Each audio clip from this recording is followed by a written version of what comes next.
వచ్చావా అమ్మా? నీకోసమే ఆతృతగా ఎదురు చూస్తున్నానమ్మా. ప్రాణాలు అరిచేతిలో పెట్టుకుని వచ్చాను. అబ్బా, నాకెంత భయం వేసిందో తెలుసా అంకుల్? నీకొక్క కారణంగా భయం వేసింది, నాకు మరో కారణంగా భయం వేసింది. అన్ని భయాల్ని ఆ రివాల్వరే తీరుస్తుంది. ఆ రివాల్వర్ ఎలా ఇవ్వమ్మా? అంకుల్, ఆ దారాసింగు ఆ పశువు నన్నేం చేయబడా తెలుసా? వాణ్ణి అలా చెయ్యమని నేనే చెప్పి పంపాను. అంకుల్, నేను చెప్పినట్టు ఆ రాస్కల్ చేసుంటే ఈవేళ ఈ రివాల్వర్ కి నా చేతికి పని ఉండేదే కాదు. అంకుల్, ఏమిటి నువ్వు అనేది? నువ్వు వాణ్ణి నన్ను చంపమని? చచ్చిపోయే ముందు కొన్ని నిజాలు తెలిస్తే మూసేసిన లాకర్లో నల్ల డబ్బులు అప్పడుంటాయి. సుశీలను చంపించి ఆ నేరాన్ని చిరంజీవి మీదకి తోసింది నేను. సుశీల నా కన్న కూతురు. సుశీల? సుశీల నీ కూతురా? అవును. 20 సంవత్సరాల క్రితం నేను చేసిన పాపం సుశీల రూపంలో నన్ను వేధించసాగింది. తన తల్లిని నేను చంపేసిన విషయం రుజువులతో సహా బయట పెడతానని నన్ను భయపెట్టసాగింది. ఆ రుజువులు బయటపడిన మరుక్షణం నేను ఉరికంబడం ఎక్కడం ఖాయమని నాకు బాగా తెలుసు. ఆ పరిస్థితుల్లో సుశీలను వదిలించుకోవడం తప్ప గత్యంతరం కనిపించలేదు. ఏం చెయ్యాలా అని ఆలోచిస్తుండగా ఆ రాత్రి చిరంజీవి నాకు మంచి ప్లాన్ చెప్పాడు. నాకు గొప్ప ఆలోచన వచ్చింది. సుశీలను చంపేసి ఆ శవాన్ని చిరంజీవికి అప్పగిస్తే ఎలా ఉంటుందా అని. నేను అనుకున్నట్టుగానే నా ప్లాన్ అమలు జరిగింది. నా మాట నమ్మి చిరంజీవి జైలుకి వెళ్ళాడు. ఆ తర్వాత గవర్నర్తో నేను ఫోన్ చేయడం అబద్ధం, లోయలో కారు తోసేసిన ఆ కాలు విరిగినట్టు మీతో చెప్పడం అబద్ధం. నేను చేసిన తప్పొక్కటే, నెగటివ్స్ మర్చిపోవడం.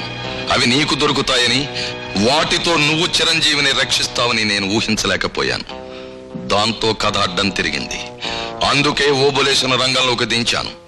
ఇన్ని నిజాలు తెలిసిన చిరంజీవిని నిన్ను చంపకపోతే కాసేపట్లో చిరంజీవికి పడబోయే ఉరిశిక్ష నాకు పడుతుంది. ఈ నిజాలన్నీ మీ ద్వారా బయటపడకూడదని చిరంజీవి చరిత్రకు అక్కడ ఓబులేసిన ముగింపు రాయమన్నాను. ఇక్కడ నీ చరిత్రకు నేను ముగింపు రాస్తున్నాను. మీ ఇద్దరి తెలివితేటలకి ఓ అందమైన ముగింపు నేను ఈ విధంగా ఇస్తున్నాను. Wish you all the best. All the best.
Mister Sarvottamarao, మీ నేరాలను మీరు ఒప్పుకుంటున్నారా? మీ తరఫున వాదించడానికి లాయర్ ఎవరైనా ఉన్నారా? సుశీల హత్య కేసులో ముద్దాయి సర్వోత్తమరావు క్రింది కోర్టు వారు విధించిన ఉరిశిక్షనే ఖాయపరచడమైనది. ఆపండి మిలాజ్.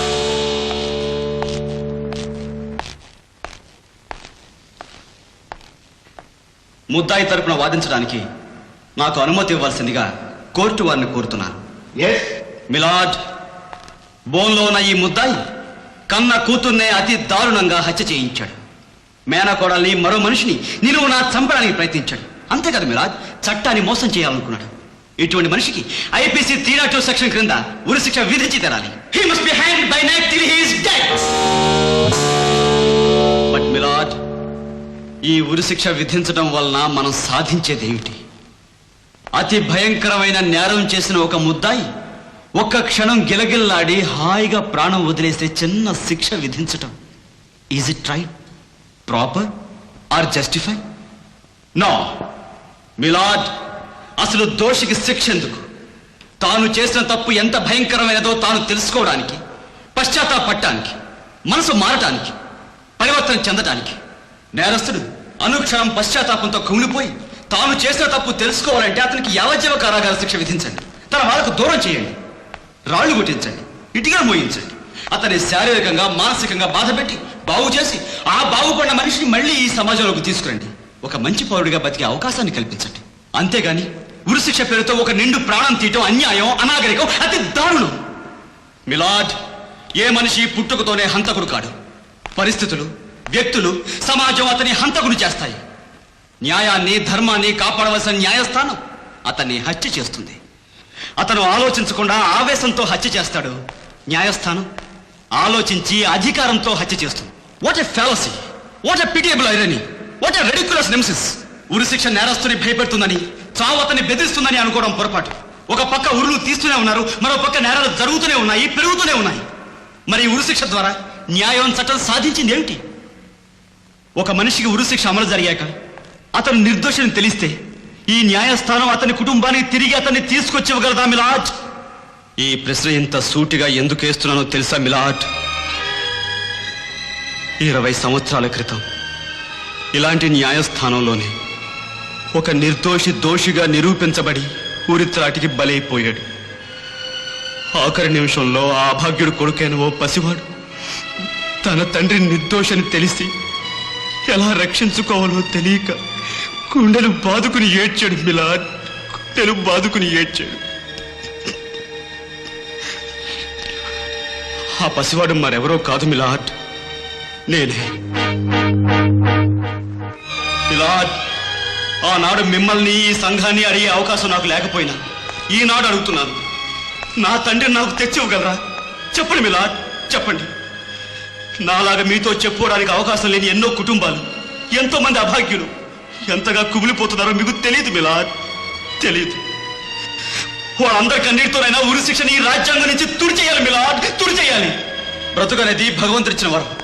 చట్టం పేరుతో, శిక్ష పేరుతో దాన్ని మన చేతులకు లాక్కోవడం అన్యాయం. జీవహింస మహాపాపం అన్న బుద్ధుడు నడిచే ఈ నేల మీద ప్రాణం పోసే భగవంతుడికి ఒక్కడికే ప్రాణం తీసుకునే హక్కు ఉందని చాటి చెప్పిన మహాత్మా గాంధీ పుట్టిన ఈ గడ్డ మీద, ప్రపంచ చరిత్రలో క్షమకు పుట్టిలేని ఈ పవిత్ర భారతదేశంలో ఉరి పేరుతో ఒక నిండు ప్రాణం తీయడం మన అందరూ సిగ్గుపడాల్సిన విషయం మిలాడ్.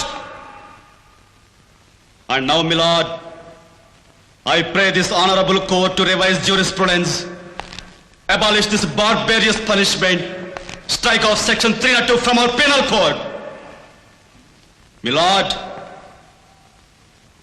ఒక లాయర్గా కాదు, ఒక మనిషిగా అర్థిస్తున్నాను, ప్రార్థిస్తున్నాను. ఉరిశిక్షని మన రాజ్యాంగం నుంచి రద్దు చేయించండి, రద్దు చేయించండి. అదే నా అభిలాష, అదే నా అభిలాష. సుప్రీంకోర్టు న్యాయమూర్తులు జస్టిస్ భగత్, సర్కారియా, రామస్వామి మొదలైన మేధావుల వ్యక్తిగత అభిప్రాయాన్ని అనుసరించి డిఫెన్స్ లాయర్ చిరంజీవి చేసిన వాదనను పరిశీలించిన పిమ్మట ముద్దాయి సర్వోత్తమరావు కోర్టు వారు ఉరిశిక్షను యావజ్జీవ కారాగార శిక్షగా మార్చడమైంది. ఈ కేసులో ముఖ్య దోషి అయిన భీమేశ్వరికి కూడా యావజ్జీవ శిక్షను విధిస్తూ ఆ నేరానికి సాయపడిన ఓబులేసుకు 7 ఏళ్ల కఠిన కారాగార శిక్షను విధించడమైనది. న్యాయమూర్తుల వ్యక్తిగతమైన అభిప్రాయం ఏదైనప్పటికీ రాజ్యాంగాన్ని మార్చి ఉరిశిక్షను రద్దు చేయవలసిన బాధ్యత ప్రభుత్వానికి మాత్రమే ఉందని తెలియజేస్తూ ఆ శిక్ష రద్దు కావాలని మనసారా ఆశిస్తున్నాను.